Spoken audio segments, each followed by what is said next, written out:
Here's a review on slope.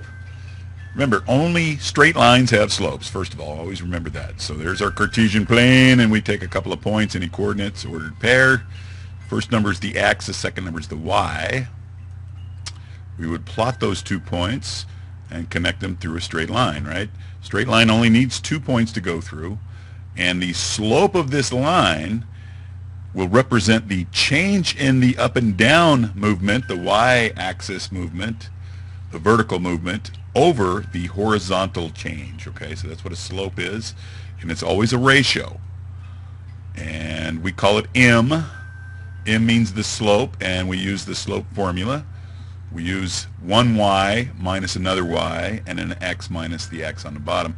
The little sub 2 simply means that this y value is married to that x value. So in other words, this would be like x2, y2, this one would be x1, y1. That's what the little sub numbers mean, okay? So we're going to go ahead and plug and chug. Right? Negative 1 is y1, and y2, 5 is the other y. It doesn't matter if you do y1 minus y2 or y2 minus y1. Whatever you do on the top, though, make sure you start with the same pair on the bottom. So if you're going to start with y2 on the top, make sure you start with y2 on the bottom, okay? And then you just plug and chug, and we get a slope of negative 1.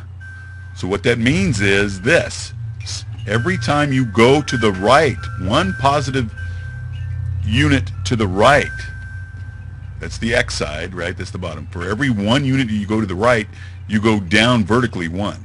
Down because it's negative, to the right because it's positive, okay? So that's how these things work. You guys should know that already. And remember, any slope that's a regular number, we can always turn it into a ratio by putting a 1 under it, okay? So just don't forget that. So, but this slope is negative 1. And remember that when you have a horizontal line, the slope is 0 because there is no change going on in the y whatsoever, ever, okay? And then the other one is a vertical line. Just remember that the slope is undefined because we can't divide by 0. And the reason we find slopes out is because we're going to use them to create linear equations, mathematical equations that describe straight lines. And that is it. MGZ out.